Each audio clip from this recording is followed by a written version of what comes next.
Good morning. જય સ્વામિનારાયણ બધાને. આજે આપણે આંતરરાષ્ટ્રીય અર્થશાસ્ત્રમાં આગળ વધારતા આનાથી આગળના વિડીયોમાં આપણે સ્થિર વિનિમય દર એટલે શું, એ કેવી રીતે લાભદાયક છે, એ પરિવર્તનશીલ વિનિમય દર કરતાં કેવી રીતે અલગ પડે છે, એના વિશેની માહિતી મેળવી હતી. આજે આપણે પરિવર્તનશીલ વિનિમય દર શું છે એના વિશેની સમજૂતી મેળવશું. જેમાં પરિવર્તનશીલ વિનિમય દર એનો અર્થ સૌથી પહેલાં તો કે વિદેશી ચલણની માંગ અને તેના પુરવઠા દ્વારા જ્યારે વિનિમયના દર મુક્ત રીતે નક્કી થાય છે અને ત્યારે જે વિનિમય અસ્તિત્વમાં આવે છે એને આપણે પરિવર્તનશીલ વિનિમય દર કહેવામાં આવે છે. આમ જ્યારે વિદેશી ચલણની માંગ અને તેના પુરવઠાના પરિબળોમાંથી કોઈ એક કે બંનેમાં ફેરફાર થતાં વિનિમયનો દર મુક્ત રીતે બદલાતો હોય તો તેવા વિનિમય દરને પરિવર્તનશીલ વિનિમય દર કહેવામાં આવે છે. ધારો કે એક ઉદાહરણ આપેલું છે કે $1 બરાબર 50 રૂપિયા એવું વિનિમય દર નક્કી થયેલું છે અને આ વિનિમય દરે વિદેશી ચલણની માંગ અને પુરવઠા બંને કેવા છે? સરખા છે. હવે જો નિકાસોનું પ્રમાણ ઘટે તો માંગ ઘટે છે અને માંગ ઘટતા $1 બરાબર 52 રૂપિયા થઈ જાય છે એવું વિનિમય નક્કી દર થાય.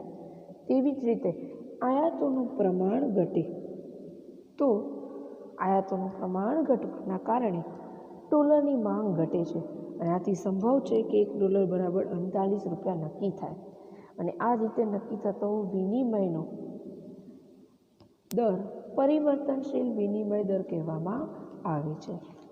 જેવી રીતે મુક્ત બજારમાં કોઈ પણ વસ્તુના ભાવ તેની માંગ અને પુરવઠા દ્વારા નક્કી થાય છે, એવી જ રીતે વિદેશી ચલણના મુક્ત બજારમાં વિદેશી ચલણનો ભાવ અર્થાત વિનિમય દર તેની માંગ અને તેના પુરવઠા દ્વારા નક્કી થાય છે અને ત્યારે વિનિમય દર પરિવર્તનશીલ વિનિમય દર છે તેમ કહેવામાં આવે છે.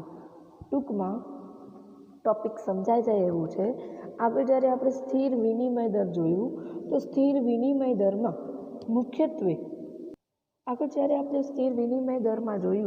સ્થિર વિનિમય દરમાં શું થતું હતું તો કે સ્થિર વિનિમય દરમાં મુખ્યત્વે જે રૂપિયાની કિંમત છે એ જ્યારે ડોલરમાં માપવામાં આવતી હોય છે તો એને સ્થિર રાખવામાં આવે છે. એનામાં લાંબા ગાળે સમય બદલાતા આયાત અને નિકાસના માંગમાં પરિવર્તન આવતા એના વિનિમય દરમાં કોઈ પણ જાતનું પરિવર્તન નથી આવતું, તો એને આપણે સ્થિર વિનિમય દર તરીકે ઓળખતા હતા. હવે તમને બીજો ટોપિક ભણવાનો છે જેનું નામ છે પરિવર્તનશીલ વિનિમય દર, કે જેમાં શું થાય છે કે માંગમાં પરિવર્તન આવતા ચલણના વિનિમયમાં પણ વધારો અને ઘટાડો થવાની સંભવ અથવા શક્યતાઓ ઊભી થાય છે અને ત્યારે આવા પ્રકારની જે નીતિ અપનાવવામાં આવે છે કે માંગ અને પુરવઠા, જેમ વસ્તુના બજારમાં ભાવોમાં માંગ અને પુરવઠા દ્વારા વસ્તુની કિંમતો બદલાતી હોય છે, એવી જ રીતે અહીંયા પણ મુક્ત બજારમાં પણ ચલણના ભાવો દ્વારા એટલે કે બજારમાં માંગ અને આંતરરાષ્ટ્રીય બજારમાં વસ્તુની માંગ અને વસ્તુના પુરવઠામાં પરિવર્તન આવતા વસ્તુઓની કિંમતોમાં પણ એટલે કે વસ્તુઓના વિનિમયમાં પણ પરિવર્તન આવવાની શક્યતા ઊભી થાય છે અને એને જ આપણે આ પરિસ્થિતિને આંતરરાષ્ટ્રીય વિનિમય દરમાં પરિવર્તનશીલ વિનિમય દર તરીકે ઓળખવામાં આવે છે. હવે એની તરફેણની દલીલો, જેમાં સૌથી પહેલી દલીલ છે કે મુક્ત વ્યાપારના લાભો મળે છે. પરિવર્તનશીલ વિનિમય દરનું અપનાવવાથી દેશ મુક્ત વ્યાપારના સિદ્ધાંતોનું પાલન કરી શકે છે. એના દ્વારા એ લાભો પ્રાપ્ત કરી શકે છે, એટલે કે વિદેશી વ્યાપારની દખલગીરી કરવાની કોઈ જરૂરિયાત ઊભી થતી નથી. સ્થિર વિનિમય દરની માફક વિનિમય દરની સ્થિરતાને જાળવવા માટે સરકારે તેમાં કોઈ જાતની દરમિયાનગીરી કરવી પડતી નથી. આ સૌથી પહેલો લાભ છે. જો કે મુક્ત વ્યાપારનો લાભ મળે છે. જેમ મૂડીવાદી અર્થવ્યવસ્થામાં જ્યારે આપણી અર્થવ્યવસ્થા મૂડીવાદી હોય, ખાનગી પેઢી હોય, ત્યારે જોજો એમાં સરકારનો હસ્તક્ષેપ કેવો હોય છે? બહુ નહીવત હોય છે, બહુ ઓછું હોય છે. સરકાર જરૂર પડે ને ત્યારે જ પોતાની દખલગીરી અનિવાર્ય ગણતી હોય છે. એવી રીતે જ પરિવર્તનશીલ વિનિમય દરમાં જ જ્યારે તમે વિનિમય દરનો જે દર છે એ પરિવર્તનશીલ અપનાવો છો ત્યારે શું થાય છે તો કે પરિવર્તનશીલ વિનિમય દર અપનાવવાના કારણે લાંબા ગાળે મુક્ત વ્યાપારના લાભો મળે છે અને મુક્ત વ્યાપાર હોવાના કારણે હંમેશા માંગ અને પુરવઠા દ્વારા વસ્તુઓના વિનિમય દરો નક્કી થાય છે અને એમાં સરકારના હસ્તક્ષેપની કોઈ પણ જાતની જરૂરિયાત ઊભી થતી નથી. આ એનું પહેલું લાભ છે. બીજું લાભ છે કે સ્થિર વિનિમય દર કેવો છે? કૃત્રિમ છે. સ્થિર વિનિમય દર કૃત્રિમ વિનિમય દર છે. આથી લાંબા ગાળે તે અર્થતંત્ર માટે બોજારૂપ નીવડે છે. જ્યારે પરિવર્તનશીલ વિનિમય દર એ વસ્તુની માંગ અને પુરવઠા દ્વારા નક્કી થતો કુદરતી વિનિમય કહેવાય છે અને આથી પરિવર્તનશીલ દર અપનાવવું યોગ્ય ગણાય છે. જો સ્થિર વિનિમય દર છે એ લાંબા ગાળે બોજારૂપ બની જાય છે. બોજારૂપ શું કામ બને? કારણ કે વસ્તુની માંગ ન હોવા છતાં, વસ્તુના પુરવઠો ન હોવા છતાં આપણે જે વિનિમય દરો નક્કી કરવામાં આવેલા છે એ જ વિનિમય દ્વારા વસ્તુનું વેચાણ કરાય છે. જ્યારે પરિવર્તનશીલ વિનિમય દરમાં આવું હોતું નથી. પરિવર્તનશીલ વિનિમય દર કુદરતી છે, એટલે કે માંગ અને પુરવઠો બદલાતા આપણે એની કિંમતો આપણી લાભ મુજબ બદલાવી શકીએ છીએ. તો આ સૌથી અગત્યનો લાભ છે કે જેમાં લાભ મુજબ, માંગ અને પુરવઠા મુજબ વસ્તુની કિંમતો બદલવાના કારણે લાંબા ગાળે એ અર્થતંત્ર માટે બોજારૂપ ગણાતું નથી. ત્રીજું અગત્યનો ફાયદો તો કે સ્થિર વિનિમય દર વિદેશી વ્યાપારમાં સ્થિરતા લાવતો નથી. આર્થિક ઇતિહાસ એ હકીકત સાબિત નથી કરતો કે સ્થિર વિનિમય દર વિદેશી વ્યાપારને સ્થિરતા બક્ષે છે અને વિદેશી વ્યાપારના સંચાલનમાં, વ્યવસ્થામાં અને શિસ્ત લાવે છે. સ્થિર વિનિમય દર કરતાં પરિવર્તનશીલ વિનિમય દર જે કુદરતી અને સ્વાભાવિક છે તે અપનાવવું યોગ્ય ગણાય છે. એટલે કે સ્થિર વિનિમય દરમાં વિદેશી વ્યાપારમાં સ્થિરતા નથી લાવી શકતો, જ્યારે પરિવર્તનશીલ વિનિમય દર આર્થિક ઇતિહાસ બતાવે છે અને એને સાબિત કરી બતાવ્યું છે કે પરિવર્તનશીલ દરમાં શું કરવામાં આવે છે? વિદેશી વ્યાપારના સંચાલનમાં, વ્યવસ્થા અને સંચાલનમાં સ્થિર વિનિમય દર કરતાં પરિવર્તનશીલ દર એ કુદરતતા બક્ષે છે. એ વ્યાપારમાં સ્થિરતા લાવવા માટે પણ અગત્યનું સાધન ગણવામાં આવે છે. આ એના 4 ફાયદાઓ હતા. એના પછીનો ચોથો ફાયદો તો કે પરિવર્તનશીલ વિનિમય દર વિદેશી મૂડીરોકાણને અવરોધે છે તે દલીલને અહીંયા સ્વીકાર્ય બનતી નથી. સ્થિર વિનિમય દરની તરફેણ કરનાર જણાવે છે કે લાંબા ગાળાના આંતરરાષ્ટ્રીય મૂડીરોકાણને ઉત્તેજન આપે છે, જ્યારે પરિવર્તનશીલ વિનિમય દર મૂડીરોકાણને અવરોધે છે, પરંતુ વિદેશી મૂડીરોકાણ કરનાર કોઈ પણ દેશમાંથી ભવિષ્યમાં કેટલી રકમ મેળવી તે અંગેની કોઈ ચોક્કસી ગણતરી અગાઉથી કરતા હોતા નથી અને તેથી દલીલ અહીંયા સ્વીકાર્ય બનતી નથી. જો અહીંયા એમ કહેવા માંગે છે કે સ્થિર વિનિમય દર જણાવે છે કે લાંબા ગાળે આંતરરાષ્ટ્રીય વ્યાપારને ઉત્તેજન આપે છે, ત્યારે પરિવર્તનશીલ વિનિમય દર મૂડીરોકાણને અવરોધે છે, પરંતુ મૂડીરોકાણ કરનાર કોઈપણ દેશમાંથી ભવિષ્યમાં કેટલી રકમ આપણા દેશમાં રોકાણ કરશે અને કેટલી રકમ લાંબા ગાળે આપણા દેશમાંથી કમાવીને લઈ જશે એના અંગેની જો ચોક્કસતા જ ન હોય તો આપણે વિનિમય દરને સ્થિર રાખવું એ જરૂરી બનતું નથી. એના સ્થાને પરિવર્તનશીલ જો વિનિમય દર અપનાવવામાં આવે તો દરેક દેશ મૂડીરોકાણ કરવા માટે પ્રોત્સાહિત પણ થશે અને મૂડીરોકાણ કરવા માટે આકર્ષિત પણ થાય છે. આ એનો ચોથો ફાયદો.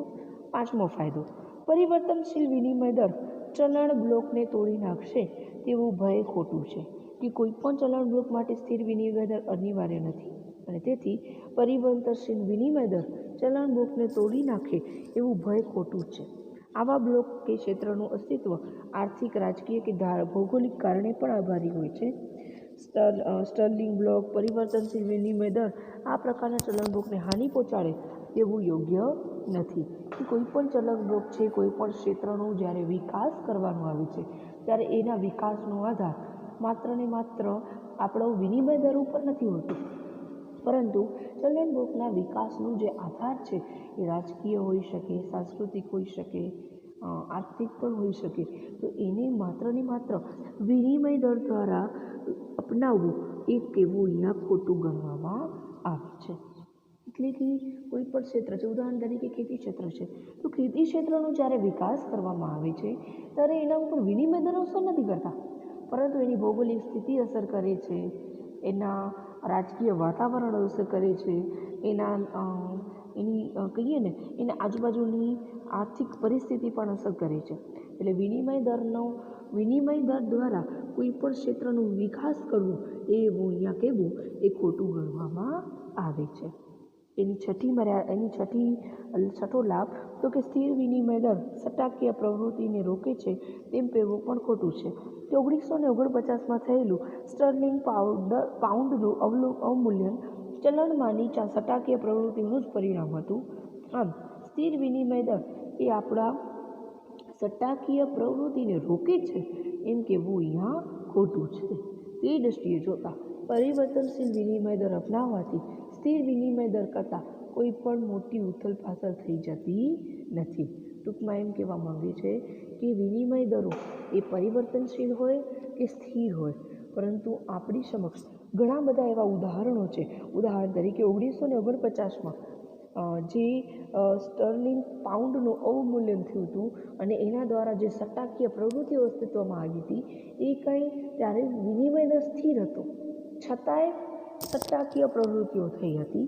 તો એમ ન કહેવું જોઈએ કે માત્ર ને માત્ર પરિવર્તનશીલ વિનિમય દર દ્વારા જ સટ્ટાકીય પ્રવૃત્તિઓ અસ્તિત્વમાં આવે છે. તો આવા કહેવાનું વાક્ય, આવી કહેવાની જે બાબત છે એ અહીંયાને પરિવર્તનશીલ વિનિમય દરને ખોટું સાબિત કરે છે. એના પછીની ફાયદો તો કે સ્થિર વિનિમય દર એ ભૂતકાળનું વિનિમય છે. સ્થિર વિનિમય દર એ વર્તમાનનું વિનિમય દર ન કહી શકાય, કારણ કે ભૂતકાળમાં અમુક સમયે નક્કી થયેલો દર હોય છે અને આથી તે વર્તમાન તેમજ ભવિષ્ય માટે લાભદાયી સાબિત થતો નથી. દરેક દેશ પોતાની આર્થિક નીતિના ઘડતરમાં સ્વતંત્ર છે અને દરેક દેશના સંજોગો પ્રમાણે તેમાં ફેરફાર કરવું તેમાં કશું અયોગ્ય નથી. યુરોપિયન દેશો હોય અને સ્ટર્લિંગના ક્ષેત્રના વિદેશી વ્યાપારમાં આવતી અસ્થિરતાનું કારણ એ સ્થિર વિનિમય દર છે, કારણ કે આ દેશના ચલણોના ડોલર સાથે ઘનિષ્ઠ સંબંધ છે. સ્થિર વિનિમય દરને લીધે જ અમેરિકામાં થતા આર્થિક પરિવર્તનોની અસર આ દેશોના અર્થતંત્ર ઉપર અચૂક રીતે પડે છે. જો પરિવર્તનશીલ વિનિમય દર હોય તો આવું બનવા પામતો નથી. ટૂંકમાં એમ કહેવા માંગે છે કે સ્થિર વિનિમય દર દ્વારા જે આપણે વ્યાપાર કરીએ છીએ એ એક ભૂતકાળની બાબત બની જાય છે, કારણ કે જો તમે વિનિમય દરોના જે દરો છે એ સ્થિર વિનિમય દરો દ્વારા રાખશો તો આપણે હાલમાં ફાયદો થાય છે, પરંતુ ભૂતકાળમાં જે ફાયદો થયેલો હોય એવું જરૂરી નથી કે વર્તમાનમાં ફાયદો થાય અને ભવિષ્યમાં આવા જ પ્રકારનો ફાયદો થાય એવું આપણે કહેવું એ અત્યારથી ભવિષ્યને ભાંકવું એક જરૂરી હોતો નથી. આ સાથે સાથે ઘણીવાર સ્થિર વિનિમય દરો જે અપનાવવામાં આવે છે તો એના કારણે જે ભયસ્થાનો ઊભા થાય છે અને એની અસર માત્ર ને માત્ર એક જ દેશ દ્વારા થતી હોય છે, એની અસર વિવિધ દેશો દ્વારા પણ થતી હોય છે. તો આવું સ્થિર વિનિમય દર રાખી અને વિનિમય દરો દ્વારા વ્યાપાર કરવો એને સાબિત કરી બતાવ્યું છે કે સ્થિર વિનિમય દ્વારા જે વ્યાપારો કરવામાં આવે છે એ વ્યાપારો દ્વારા ઘણીવાર જે નુકસાનો થાય છે તો એ સ્થિર વિનિમયના નુકસાનો એણે સાબિત કરીને બતાવ્યું છે કે એ એક ભયસ્થાન છે, એને ભવિષ્યમાં પણ એ આપણે લાભ આપશે એવું એ સાબિત કરીને બતાવતો નથી. અને આવી જ રીતે એક ઉદાહરણ આપેલું છે કે અમેરિકાના અર્થતંત્રમાં થતા વિવિધ પ્રકારના વ્યવહારો એની અસરો વિવિધ દેશોમાં થઈ જો. એટલે એ બતાવે છે કે સ્થિર વિનિમય દ્વારા માત્ર ને માત્ર હાલમાં જ એટલે કે ભૂતકાળમાં જ ગેરફાયદો થાય એવું જરૂરી નથી. એની અસર લાંબા ગાળે જો તમે વિનિમય દરો સ્થિર રાખશો તો એની અસર લાંબા ગાળે પણ થવાની શક્યતા ઊભી થાય છે. સાથે સાથે જો સ્થિર વિનિમય દર અપનાવવામાં આવતું હોય તો અને જે દેશે અપનાવ્યું હોય એના સાથે જેટલા પણ દેશો સંકળાયેલા હોય છે તો એની અસર વિશ્વના વિવિધ દેશો ઉપર થાય છે. તો આ બધી જ બાબતોને ધ્યાનમાં રહીને પરિવર્તનશીલ વિનિમય દર અપનાવવું અહીંયા અચૂક કરવામાં આવે છે. એના પછી સ્વતંત્ર આર્થિક અને નાણાકીય નીતિ અપનાવી શકાય છે કે પરિવર્તનશીલ વિનિમય દર હેઠળ લેણદેણની તુલનાની ખાધ કે પુરાંતની અર્થતંત્ર પર અસર થવા દીધા વગર સ્વતંત્ર આર્થિક અને નાણાકીય નીતિ અપનાવી શકાય. આ દ્રષ્ટિએ સ્થિર વિનિમય દર કરતાં પરિવર્તનશીલ વિનિમય દરની નીતિ વધુ સ્વીકાર્ય ગણાય છે. એટલે કે એમ કહેવા માંગે છે કે પરિવર્તનશીલ વિનિમય દર છે એ લેણદેણ તુલનાની ખાધને દૂર કરવા માટે ઉપયોગી થાય છે. ઉદાહરણ તરીકે જો આપણો વિનિમય દર સ્થિર હોય અને કોઈપણ કારણસર આપણા અંદાજપત્રમાં ખાધ સર્જાણી હોય અને આપણે વધુ આવક પ્રાપ્ત કરવી હોય તો આપણે જો આપણો વિનિમય દર પરિવર્તનશીલ હશે તો આપણે આપણી આયાતો અને નિકાસોમાં વધારો કરી અને વધુ આવક મેળવી અને શું કરી શકીએ છીએ એ ખાધ દૂર કરી શકીએ છીએ. પરંતુ આવા પ્રકારની ખાધ દૂર કરવામાં આપણો સ્થિર વિનિમય દર ક્યારેય ઉપયોગી સાબિત થતો નથી. સ્થિર વિનિમય દર કરતાં પરિવર્તનશીલ જે વિનિમય દર છે એ ઉપયોગી સાબિત થાય છે અંદાજપત્રમાં વિવિધ પ્રકારની ખાધોને દૂર કરવા માટે. અને એટલા જ માટે સ્વતંત્ર આર્થિક નિર્ણયો લેવા માટે પણ પરિવર્તનશીલ વિનિમય દર એ આવકાર્ય ગણવામાં આવે છે. એના પછીનો ફાયદો છે કે સ્થિર વિનિમય દર હેઠળ અંકુશો અનિવાર્ય છે.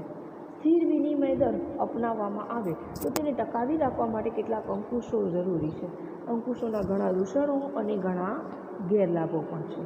આનાથી વિરુદ્ધ એટલે કે આનાથી વિદેશી વ્યાપારનું જે કદ હોય છે એ ઘટે છે. આયાત પરના અંકુશો દેશના આંતરિક વ્યાપારમાં દખલગીરી ઊભી કરે છે. એ ઉપરાંત અંકુશોના અમલ માટે વહીવટતંત્ર ઊભું કરવું પડે છે અને વહીવટતંત્રમાં લાંચ રૂશ્વતની બદીઓ ઊભી થાય છે. આથી વિરુદ્ધ પરિવર્તનશીલ વિનિમય દર જો અપનાવવામાં આવતું હોય તો આ પ્રકારની કોઈ મુશ્કેલી કે દૂષણો સર્જાતા નથી. એટલે કે જો સ્થિર વિનિમય દર તમે ટકાવી રાખશો તો એના માટે એને ટકાવવા માટે સૌથી પહેલાં આપણા અર્થતંત્રમાં અંકુશો હોવા જરૂરી છે. અને જ્યારે અર્થતંત્રમાં અંકુશો હશે ને ત્યારે દૂષણો પેદા થશે, ભ્રષ્ટાચારો પેદા થશે, કાળું નાણું પેદા થશે અને આવા દૂષણોના અને આવા ગેરલાભો અન્ય દેશો આપણી તરફ જોશે અને અન્ય દેશો આનું અનુકરણ કરતાં આપણા દેશમાં વ્યાપાર કરતું અટકાશે. અને વ્યાપાર કરતું જ્યારે અન્ય દેશો આપણા દેશમાં વ્યાપાર કરવાનું અટકાવશે એટલે આપણા વ્યાપારનું કદ કેવું થઈ જશે? ઘટી જશે. અને વ્યાપારનો દર કદ ઘટવાના કારણે લાંબા ગાળે આંતરિક વ્યાપારમાં દખલગીરીઓ ઊભી કરવી પડે છે અને વહીવટતંત્ર અંકુશમાં લાવવા માટે વિવિધ પ્રકારના કાયદાઓનું અમલ કરવું પડે છે જેથી કરી અને નાણાંનું વ્યય થાય છે. આ સાથે સાથે વહીવટતંત્રમાં લાંચ રૂશ્વતની બદીઓ પેદા થાય છે અને લાંબા ગાળે અર્થતંત્રમાં ક્ષળો પેદા થવાની શક્યતાઓ સ્થિર વિનિમયના દરના કારણે આવા બધા દૂષણો અને આવા બધા જ આર્થિક કટોકટીઓ પેદા થાય છે.